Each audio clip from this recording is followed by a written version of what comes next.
നമസ്കാരം. മലയാളി വാർത്തയിലേക്ക് സ്വാഗതം. നിലവിലുള്ള ദേവസ്വം ബോർഡിനെതിരെ ദേവസ്വം മന്ത്രി കെ മുരളീധരൻ. നിലവിൽ കെ ജയകുമാർ അദ്ദേഹം വളരെ പ്രധാനപ്പെട്ട നിഷ്പക്ഷവാദിയായ ഒരു ഉദ്യോഗസ്ഥൻ അല്ലെങ്കിൽ ഒരു ദേവസ്വം ബോർഡ് പ്രസിഡന്റ് എന്ന നിലയിലാണ് തങ്ങൾ അദ്ദേഹത്തിനെതിരെ വിമർശനങ്ങളൊന്നും തന്നെ ഉന്നയിക്കാത്തത്. എന്നാൽ കഴിഞ്ഞ ദിവസങ്ങളിൽ ദേവസ്വം ബോർഡ് ഒട്ടും ആശ്വാസകരമല്ലാത്ത ഒരു ഉത്തരവ് പുറത്തിറക്കിയെന്നും അത് പുനഃപരിശോധിക്കണമെന്ന് ദേവസ്വം മന്ത്രി എന്ന നിലയിൽ താൻ ആവശ്യപ്പെട്ടിട്ടുണ്ട് എന്നുമാണ് കെ മുരളീധരൻ ഇന്ന് രാവിലെ പറഞ്ഞത്. ഇന്ന് രാവിലെ മാധ്യമങ്ങളോട് സംസാരിക്കുമ്പോഴാണ് നിലവിലെ ദേവസ്വം ബോർഡിന് തനിക്ക് അതൃപ്തിയുണ്ട് എന്ന സൂചന നൽകുന്ന ചില പ്രസ്താവനകൾ ദേവസ്വം മന്ത്രി കെ മുരളീധരൻ നടത്തിയത്. അതായത് സ്വർണ്ണക്കൊള്ള കേസിൽ സംശയത്തിൻ്റെ നിഴലിൽ നിൽക്കുന്ന ആളുകൾക്ക് ദേവസ്വം ബോർഡ് ചില തന്ത്രപ്രധാനമായ ചുമതലകൾ നൽകിയതായി കണ്ടു. അങ്ങനെ ഒരു ഉത്തരവ് കഴിഞ്ഞ ദിവസം പുറത്തിറങ്ങി. എന്നാൽ അത് ശരിയല്ലെന്നും സംശയത്തിൻ്റെ നിഴലിൽ നിൽക്കുന്ന ഈ ഉദ്യോഗസ്ഥരെ ഇങ്ങനെ നിർണായകമായ സ്ഥാനങ്ങളിൽ പോസ്റ്റ് ചെയ്യരുതെന്നും ഉത്തരവ് പുനഃപരിശോധിക്കണമെന്നുമാണ് ഒരു സർക്കാർ എന്ന നിലയിൽ അല്ലെങ്കിൽ ദേവസ്വം മന്ത്രി എന്ന നിലയിൽ ഇടപെടാൻ പാടില്ലെങ്കിലും താൻ അതിനകത്ത് ഒരു അഭിപ്രായം പറഞ്ഞിട്ടുണ്ട്. അക്കാര്യങ്ങൾ പരിശോധിച്ചില്ല എങ്കിൽ തീർച്ചയായും നിലവിലെ ദേവസ്വം ബോർഡും സ്വർണ്ണക്കൊള്ളയുമായി ഈ നിലവിലെ ദേവസ്വം ബോർഡിനും ബന്ധമുണ്ട് എന്ന അനുമാനത്തിൽ സർക്കാരിന് മുന്നോട്ട് പോകേണ്ടി വരും എന്നാണ് അദ്ദേഹം പ്രസ്താവന നടത്തിയിരിക്കുന്നത്. തീർച്ചയായും നിലവിലെ ദേവസ്വം ബോർഡിൽ അവിശ്വാസം രേഖപ്പെടുത്തുന്ന ഒരു പ്രസ്താവന കൂടിയാണ് ദേവസ്വം മന്ത്രിയുടെ ഭാഗത്ത് നിന്നും ഉണ്ടായിരിക്കുന്നത് എന്നുള്ളതാണ് ഏറ്റവും പ്രധാനപ്പെട്ട കാര്യം. അതായത് മുൻ ദേവസ്വം ബോർഡുകളുടെ വീഴ്ചയാണ് ശബരിമല സ്വർണ്ണക്കൊള്ള എന്ന രീതിയിലാണ് കഴിഞ്ഞ Devaswom board president PS Prashanth അടക്കമുള്ളവർ പറഞ്ഞത്. സ്വർണ്ണക്കൊള്ള നടന്നിട്ടുണ്ട്. അതായത് മുൻകാലങ്ങളിൽ മുൻ ദേവസ്വം ബോർഡുകളുടെ കാലങ്ങളിൽ ചില ക്രമക്കേടുകൾ നടന്നിട്ടുണ്ട്, ചില ചട്ടവിരുദ്ധമായ കാര്യങ്ങൾ നടന്നിട്ടുണ്ട്. അത് ഇത്തവണത്തെ ദേവസ്വം ബോർഡിന് അതിൽ യാതൊരു പങ്കുമില്ല എന്നാണ് PS പ്രശാന്ത് പറഞ്ഞുകൊണ്ടിരുന്നത്. എന്നാൽ കഴിഞ്ഞകാല ദേവസ്വം ബോർഡുകൾ ചെയ്ത അതേ ചട്ടവിരുദ്ധ പ്രവർത്തനം എന്തുകൊണ്ട് ഈ ദേവസ്വം ബോർഡും ചെയ്തു എന്ന ചോദ്യത്തിന് PS പ്രശാന്തിന് ഉത്തരമുണ്ടായിരുന്നില്ല.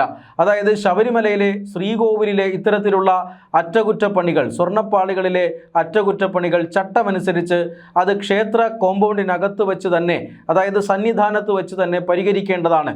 ഇല്ലാതെ ഇത്തരം ക്ഷേത്ര ഭാഗങ്ങൾ അമൂല്യമായ സ്വർണ്ണത്തിൻ്റെ അംശമുള്ള ക്ഷേത്രത്തിൻ്റെ ഭാഗങ്ങൾ ഇളക്കിയെടുത്ത് പുറത്തു കൊണ്ടുപോകാൻ ചട്ടമില്ല.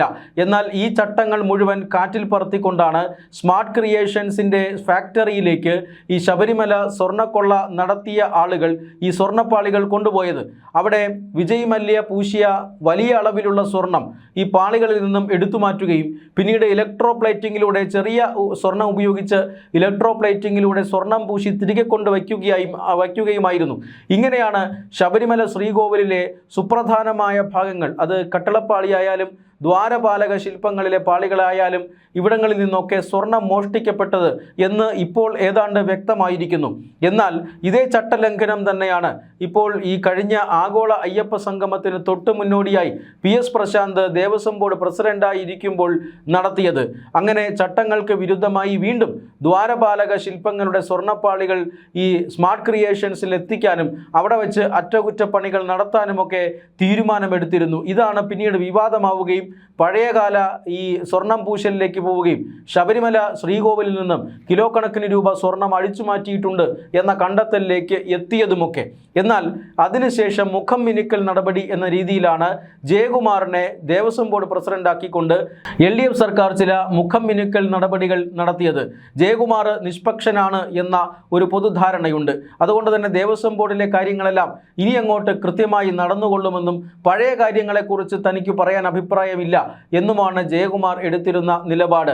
എന്നാൽ അതേ സ്വർണ്ണക്കൊള്ള കേസുമായി ബന്ധപ്പെട്ട് സംശയത്തിൻ്റെ മുൾമുനയിൽ നിൽക്കുന്ന ഉദ്യോഗസ്ഥരെ തന്നെ വീണ്ടും താക്കോൽ സ്ഥാനങ്ങളിൽ നിയമിക്കുന്ന ഒരു നടപടി ഇപ്പോൾ ജയകുമാറിൻ്റെ ഭാഗത്തു നിന്നും ഉണ്ടായിരിക്കുന്നു എന്ന് ദേവസ്വം മന്ത്രി തന്നെയാണ് പറയുന്നത്.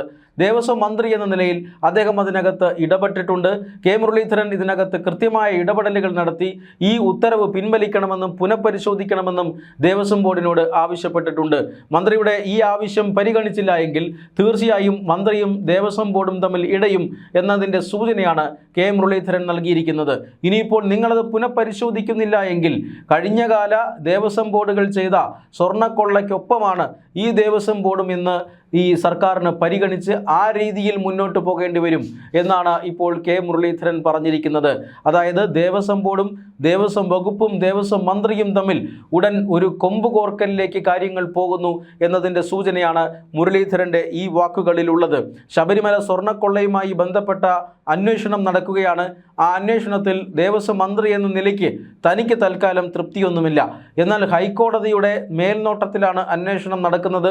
അതുകൊണ്ട് തന്നെ സർക്കാരിന് ഇടപെടാൻ കഴിയില്ല. പക്ഷേ കുറ്റപത്രം സമർപ്പിക്കുന്ന സാഹചര്യത്തിൽ സർക്കാരിന് ഇക്കാര്യങ്ങളിൽ ഇടപെടാൻ കഴിയും. അപ്പോൾ കൃത്യമായ ഇടപെടലുകൾ നടത്തുമെന്നും അന്വേഷണം തൃപ്തികരമല്ലെങ്കിൽ പുതിയ അന്വേഷണം ഏർപ്പെടുത്തുമെന്നുമൊക്കെയാണ് ഇപ്പോൾ പുതിയ സർക്കാരിൻ്റെ മന്ത്രി എന്ന നിലയിൽ കെ മുരളീധരൻ പറയുന്നത്. മാത്രമല്ല അദ്ദേഹം സ്വർണം കട്ട ആരെയും വെറുതെ വിടില്ല എന്ന നിലപാട് സ്വീകരിക്കുകയും ചെയ്തിരിക്കുകയാണ്. കഴിഞ്ഞ ഏതാനും ദിവസങ്ങൾക്ക് മുമ്പാണ് ആരോഗ്യവകുപ്പ് ഡയറക്ടറുടെ ഭാഗത്തു നിന്നുമുണ്ടായ ദേവസ്വം ബോർഡിന് വിരുദ്ധമായ ഒരു നീക്കം, ശബരിമലയ്ക്ക് വിരുദ്ധമായ ഒരു നീക്കത്തിന് കെ മുരളീധരൻ തടയിടുന്നതും ആ ഉദ്യോഗസ്ഥർക്കെതിരെ നടപടി സ്വീകരിക്കുന്നതുമെല്ലാം.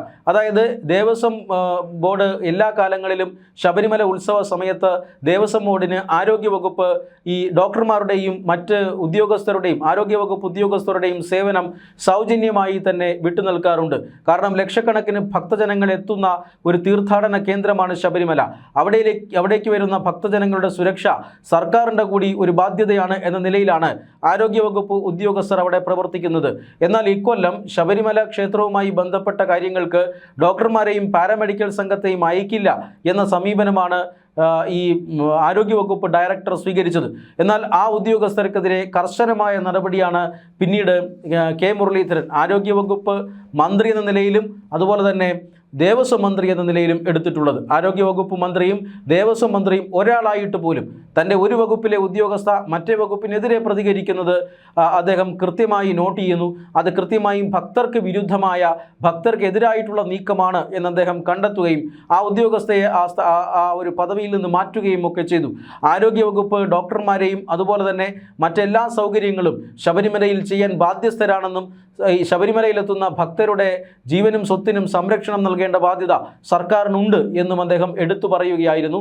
ഇങ്ങനെ ദേവസ്വം ബോർഡിനെതിരെ നടക്കുന്ന ഭക്തർക്കെതിരെ നടക്കുന്ന പ്രവർത്തനങ്ങൾക്കും അതുപോലെ തന്നെ ഗൂഢാലോചനകൾക്കുമെല്ലാം മന്ത്രി എന്ന നിലയിൽ കൃത്യമായ ഇടപെടലുകൾ ഇതുവരെ കെ മുരളീധരൻ നടത്തിയിട്ടുമുണ്ട്.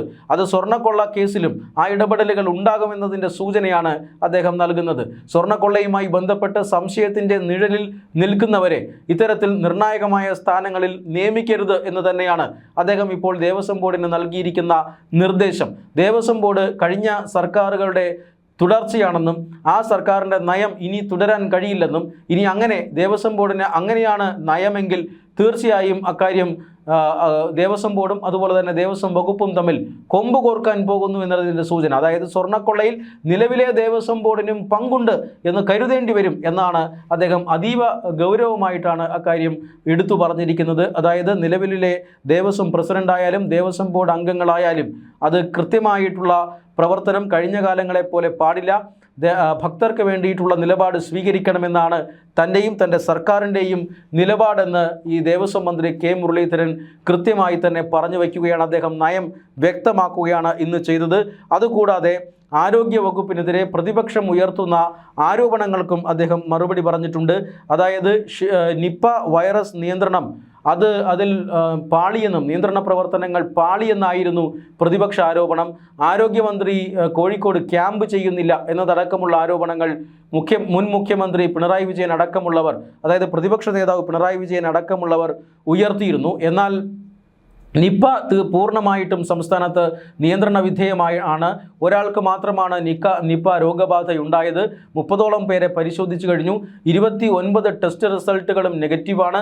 നിപ്പ രോഗബാധ ആദ്യം സ്ഥിരീകരിച്ച ആളിൽ നിന്നും മറ്റൊരാളിലേക്ക് ഇതുവരെ പോയിട്ടില്ല.